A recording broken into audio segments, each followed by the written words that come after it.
It's 2017, are you excited? We're 6 days in, technically 7, 8, I don't know when this video is going up, but we're in 2017. I'm excited for the movies that are coming out this year. We have a lot of films that are going to be coming out within this year, and in this video I want to run down some of my most anticipated, specifically my 10. These 10 will be in ranking order, but obviously over time those can change. These are just overall the 10 movies that I'm most excited for, and it may shock you with some of them that are on the list, but some of their obscurity kinda intrigues me. Well, intrigues me enough to put them on the list. So before I get into the 10, I want to give some of my honorable mentions. There are movies that I'm kind of so annoyed that I wasn't able to get on the list, but there were so many good movies, well, seemingly good movies, at least by title and description and talent involved, that I just couldn't put them in. So first off, honorable mention, Trainspotting 2. And the reason why it's not in my top 10, it would be in my top 10, it's coming out at the end of the month for the UK. So I just decided, you know what, let's make some room for something else. Then Thor Ragnarok, and this is another one which I'm probably going to be so amped whenever they release that trailer and you have Hulk fighting Thor. That just makes me so excited just thinking about it, but I had to keep it off the list mainly because I'm in this weird phase with superhero movies, and I think I've been burned by DC, and for some reason it's traveling over to Marvel, and I need some proof that this will be good, and I know that Marvel has secured their right to just make a movie, because it's banger after banger, they're making great movies one after another, and for some reason I guess Thor just hasn't been a great franchise for me. I haven't liked Thor 1, Thor 2 was alright, and this couldn't, I don't know how this could be bad. Guardians of the Galaxy Volume 2, the first was one of my favourite movies of 2014. I thought that was a great movie, like truly great. I mean, hilarious, great action, such a great team. But I haven't been that impressed by the trailers. I'm seeing a lot of rehash, and, a lot of the lovable stuff that we love about the characters, but I want to start seeing the story, and then I can really get a verdict of where my head's at with this movie. So, I am extremely excited for this movie, just not enough to put it in the top 10. John Wick Chapter 2. This movie, I just know I'm going to have so much fun. This is going to be so much fun seeing Keanu Reeves kick ass again. I love the first movie. That is such a fun action film. Seeing the gun fu, that's what they call it. I mean, it's insane what happens in that movie and how simple the plot is, but how you just buy into it. You got the hotel, you got the craziness, and it all comes back in this movie. You get Lawrence Fishburne. You get Lawrence You get Lawrence Fishburne in this. I am so excited for this movie. This looks so good. The trailers do not fail to impress. Spider-Man Homecoming is a movie that is on my honorable mentions. That music kind of overshadowed my true thoughts about the trailer. I was like so amped that they had an MGMT song in the trailer. And while I really did like the footage, really liked some of the footage that's in there, right now I'm seeing a lot of the same stuff. And Spider-Man's cool, and Tom Holland is probably going to be my favorite as that character, but I just need more. This is just, that's how it is. Ghost in the Shell. I really wanted to put this on my top 10. This looks like something different to the regular movie, I guess. I mean, we've seen, obviously, Ghost in the Shell is based off anime, but in American cinema, we don't really see a lot of these styles of movies. But we do have one coming out this year that is in my top 10 list, and you may be able to guess which one. It has some of those visual cues that remind me of, I'm not going to say, we'll get into it at some point in the video. Then The Dark Tower, I know very little about this. I know it is a Stephen King book, I know that Idris Elba's in it, I know that Matthew McConaughey's in it, and I know that Matthew McConaughey plays the villain. I can't remember the dude's name, but it was pretty cool whenever I first heard it. But I'm excited for it. It's a sci-fi western. I think a sci-fi western. There's sci-fi involved. There is western involved. I know that. It's quite mysterious to me, so I'm excited. Then there's Coco, which is going to be Pixar's next movie. Pixar do no wrong. Okay, you had Inside Out come out in 2015, and that movie hit me so hard. It's such a great movie. And I mean, they have the Toy Story trilogy, Finding Nemo, Incredibles. They make great movies, and I have little doubt that this will be a great movie. Finally, Lego Batman. Each trailer made me laugh. Okay, so now into my top 10. I don't know how much time I just spent on them, but let's get into it. Number 10, Murder on the Orient Express. Now, you've probably not heard that this movie was coming out. This is based off the Agatha Christie novel and has been made before. They made this into a film before. Sean Connery was in the one in the 70s, and now they're doing it again. You get Daisy Ridley in this movie. You got Johnny Depp, Michelle Pfeiffer, Kenneth Branagh, Judi Dench, Willem Dafoe, Michael Pena.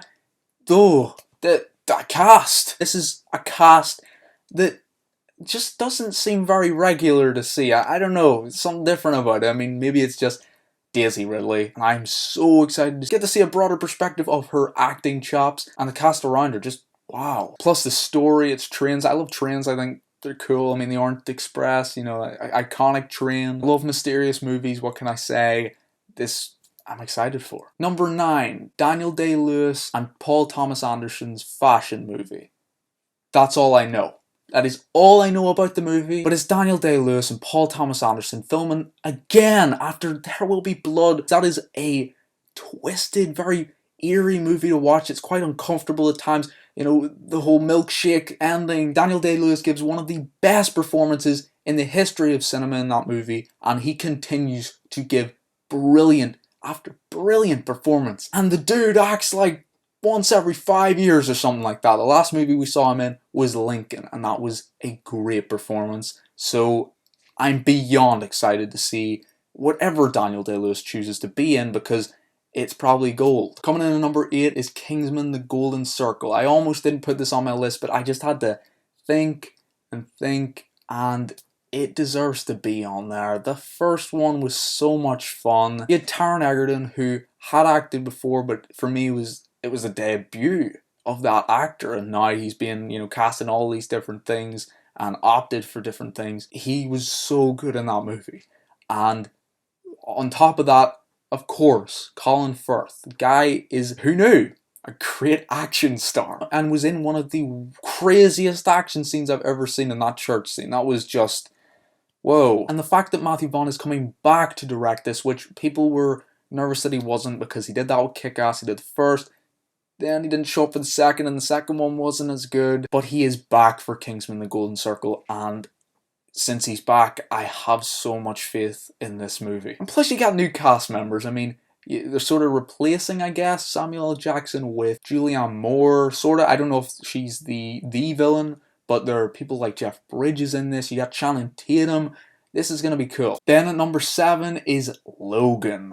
How could this not be on my list? This looks so good. It looks like Last of Us in the Fox Marvel universe. You got Hugh Jackman giving his last performance as Wolverine, as he said. I think he just said the last Wolverine movie. I hope it's not his last performance as Wolverine. I would love to hopefully see him maybe in a Deadpool movie.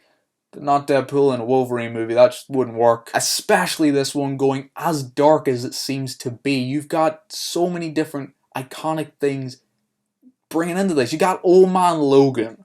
Okay, this is something that people wanted for years, and it's finally being reimagined in such a cool way. You got X-23 in there. I love the dark story, how they're incorporating Patrick Stewart as Xavier into this movie. It seems like we could get a bit of a dark end for that character. I can already tell this movie's gonna make me feel. Then number 6, War of the Planet of the Apes.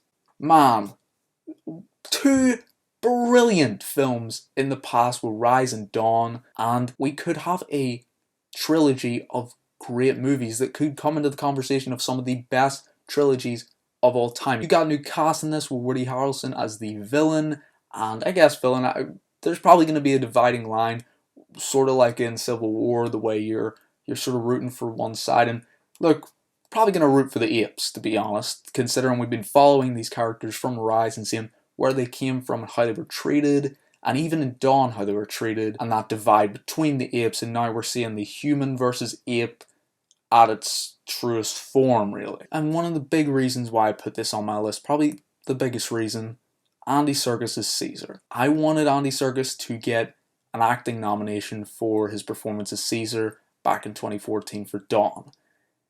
It's insane how good it is, and people can go about computers and everything like that, huge part, but his performance you can see it, and it is seamless. It is wonderful how brilliant that performance is. It really blew me away and just, pushed performance capture to hopefully even an even higher length in this movie. Coming in at number 5 is Dunkirk. This movie could move up my list at some point. Christopher Nolan just makes good movies. It doesn't matter what movie, it looks brilliant. It has great music, and it has great performances. So that's what I'm thinking is going to happen with this movie. You got Harry Styles in this, and I was kind of puzzled. Maybe we could have Harry Styles be an actor in the future, win an Oscar. I don't know. That's a long shot, but I haven't seen his talent. He could be great. Dunkirk, war movie, Kenneth Branagh, Tom Hardy, Harry Styles. This looks great. I'm so excited for it. Why am I undercutting how excited I am from a stupid casting? I don't know if it's stupid. Maybe it's stupid. This looks great. It just looks great. Number 4, Beauty and the Beast. This was going to be on my list no matter what. If the trailer sucked, that probably would have made it not my list. But the trailer was nostalgic. It had Emma Watson in it. What's not to love? And with the recent audio files that have been released of her singing, it just makes me more excited. I mean, I saw Moana a month ago, and you may have seen my review. I will link it in the description. Oh, that movie is incredible to me. I think about it more and more, and I listen to the soundtrack more and more. It is just so great. And I want it to win for Best Animated Feature, and I hope that some of the music gets some nominations, some recognition. And it is one of the reasons why I have so much hope for Beauty and the Beast, because Disney, they don't really do wrong. They have been making good movie after good movie. So I see this movie being a lot of fun, a lot of magic, a lot of wonder. I'm excited. Number 3, Kong Skull Island. I love monster movies. I loved Godzilla. I don't care what people say. Those action scenes, the ones that we actually got to see, were on another scale of brilliance. It was truly an epic scope. I felt like that was an actual city being destroyed and these huge monsters fighting against each other. And I see so much promise for this because we have so much mystery surrounding it. What monsters are going to be up against King Kong in this movie? What's the human aspect going to have with the overall film? The cinematography in this is astounding. That shot with the glasses and the mini explosion and him smiling, it reminded me of straight out of some maybe Stanley Kubrick movie or just generally a 70s film with that feel. And since this is meant to take place, I think, sort of Vietnam War era, that makes a lot of sense, the way they're going about it with the visual style. You got Samuel L. Jackson, you got Tom Hiddleston, you got Brie Larson, and monsters. I mean, monsters, yeah, just what? You're gonna see, like, dinosaurs maybe? But they're probably a little small compared to how tall King Kong is now. It's just crazy how big he is in scale to anything we've really seen before. But it makes sense because eventually he's going to be fighting Godzilla or teaming up with Godzilla. I'm beyond excited. The only thing that would ever kind of make me a little bit worried is the comedy aspect.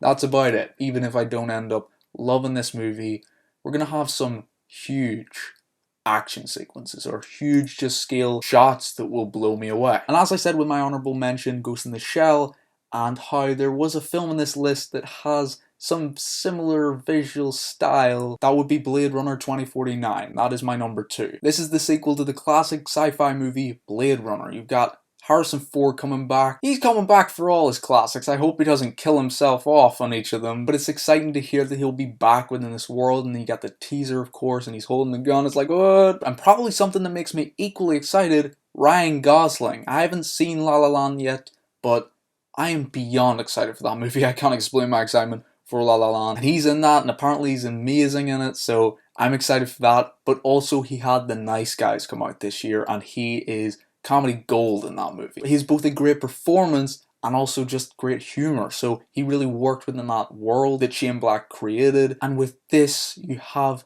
Denis Villeneuve's world. Denis Villeneuve is one of the best directors working today. I mean, 2 years in a row, he makes Sicario and Arrival, both brilliant movies. Sicario blew me away when I watched that in the cinema, and now we have this, which is not an original work. It's his first, I think, outing out of the realm of just original pieces. But I still think he's going to throw in some of that original style that he always seems to do. I just love this innovative filmmaker. He continues to make movies that make me realize how much movies matter and how good they can truly be, and how you can make a concept that can be a brilliant movie but also a great thought piece at the same time, if you know what I mean, with movies that make you think a lot even after you've watched the movie. I love that, and he has done that, and it's because of him I'm excited this much about this movie. Have you seen the teaser trailer? That movie looks beautiful. I love that shot, I love that shot, I love that shot, and that shot. It looks so good. Okay, so you know what my number one is. It made sense from the second this video started, if you know me. Star Wars Episode 8. This movie was going to be here anyway. Star Wars Episode 7. I watched that movie 3 or 4 times this year. My voice is going. I watched that movie twice in cinemas. I've watched that at home. I've watched that on an airplane. I've watched it a load of times, and it just gets better. The beautiful score, the great acting, the cinematography, how well this fits into the overall universe, and just overall how good of a movie it is. J.J. Abrams brought it back, and I have so much faith that no, that's not right, Rian Johnson to continue that. This just, wow, you had the cliffhanger with Luke. I mean, the idea of Luke, wielding the lightsaber again, training Rey, the endless possibilities that could happen into this movie, because that's the thing with Star Wars movies.